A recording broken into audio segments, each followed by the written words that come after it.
Biafra,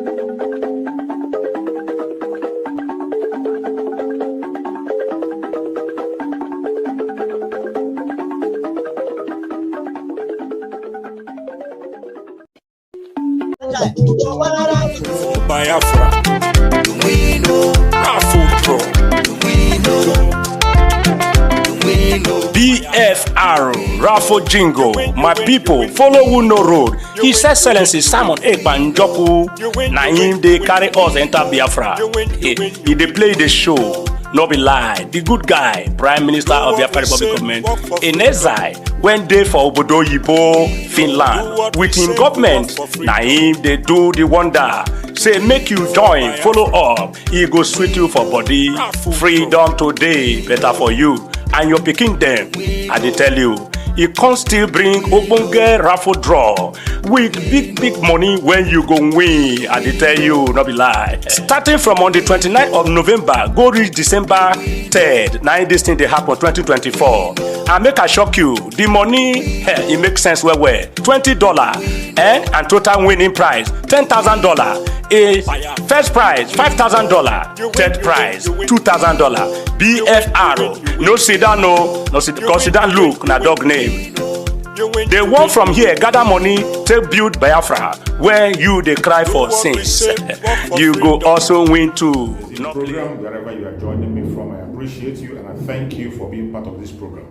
Please like and share the program on your platform. Share to family and friends. Share to everyone that is close to you, so that they can be part of this very platform and be able to send information across. Fellow Biafrans and people of the world, viewers across the world, in this very platform, we do not come here to instigate violence. We do not come here to preach hate. We don't come here for saga or to attack any individual. What we do in this platform is to send information across to the world on the true situation of things in Biafra land and in the contraption called Nigeria. There are so many things that are not being taken note of. There are so many things that are happening that are being told in a different form. In this platform, we bring those information to your doorstep and tell you exactly how things are.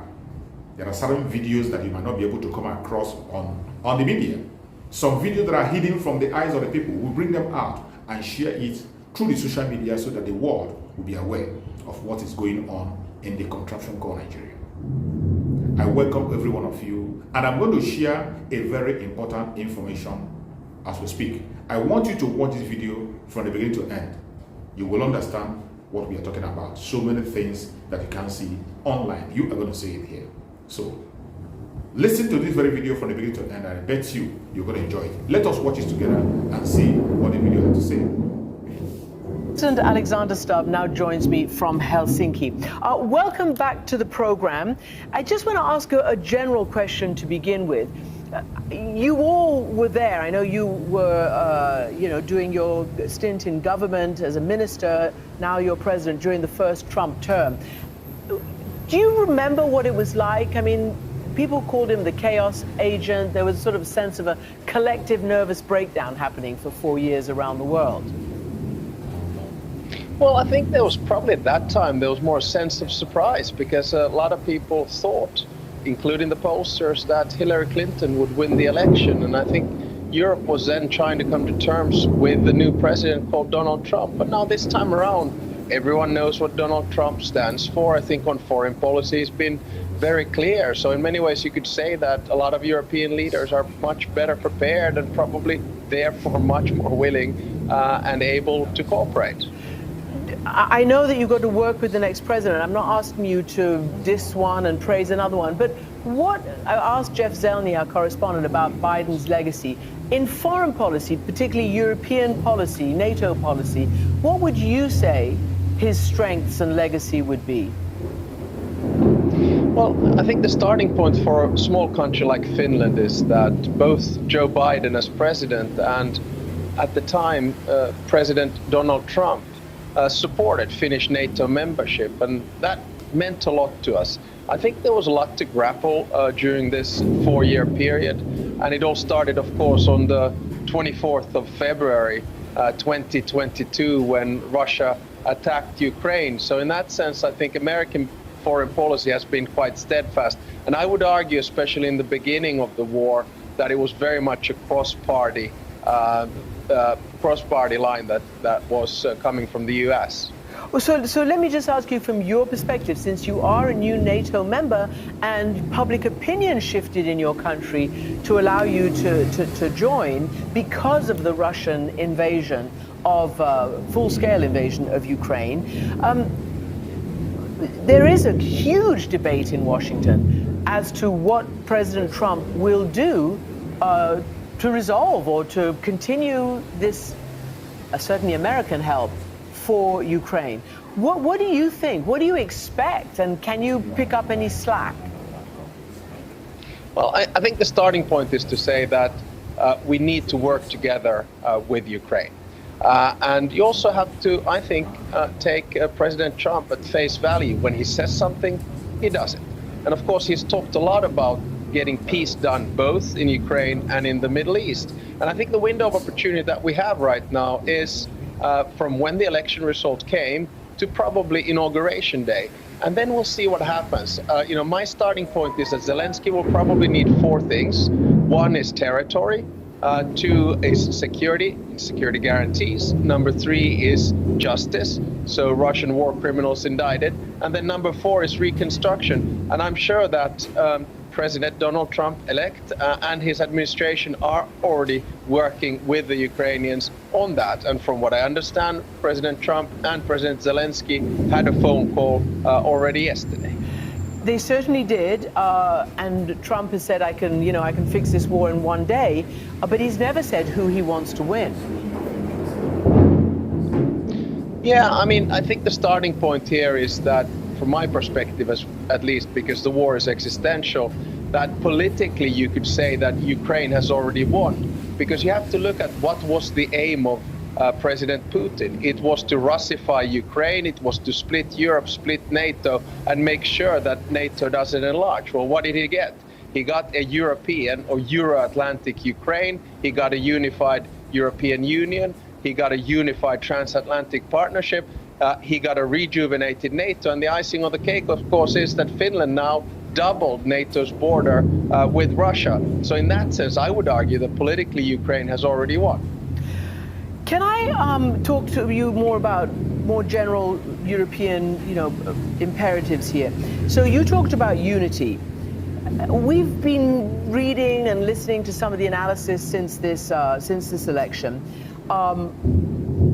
It's potentially some countries are going to sort of build on their individual relationships with Donald Trump and flocking to Mar-a-Lago. Let me just read what Gerard Araud, the former ambassador to the US for France, said. Expect Europeans to flock to Mar-a-Lago in droves to demand preferential treatment over their neighbors. Are you concerned that this could be a divide and conquer moment?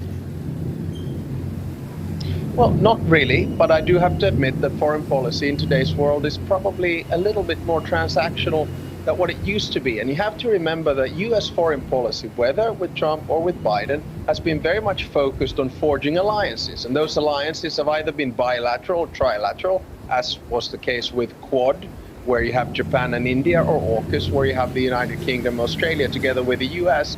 And then, of course, they're regional, as they are with NATO. And within that, you have those guys who take care of their own defense, like Finland. They will, of course, have a very close relationship with the United States, whether with the Biden administration or the Trump administration. So the United States has put for a long time already their interests at first. And that means that some bilateral relations are probably going to be deeper than others.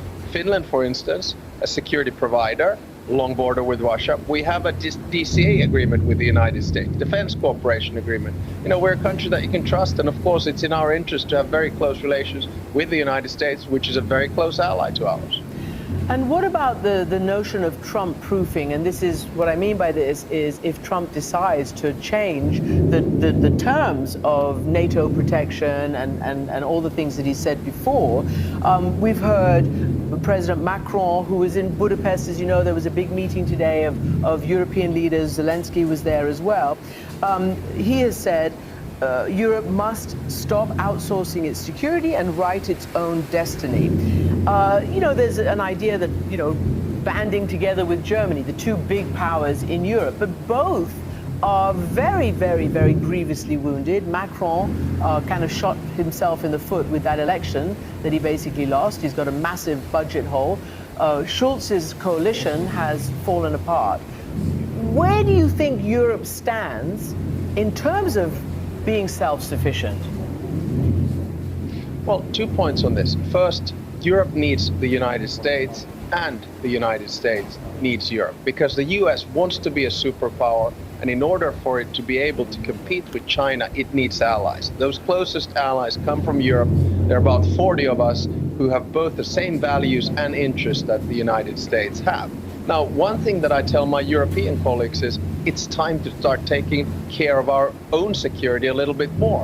And what we will see with the new Trump administration, I think correctly so, he's going to force or at least persuade European states to increase their defense budgets. And remember that in 2014, there were only 3 countries in NATO that hit that 2% margin. Now there are 23, so the movement is already there, but I would argue that we're probably going to have to increase our defense expenditure, and then the way in which it happens is a different story. I think we do it for 2 reasons. 1, because the United States wants it, and 2, because it's in our self-interest in the current security political situation.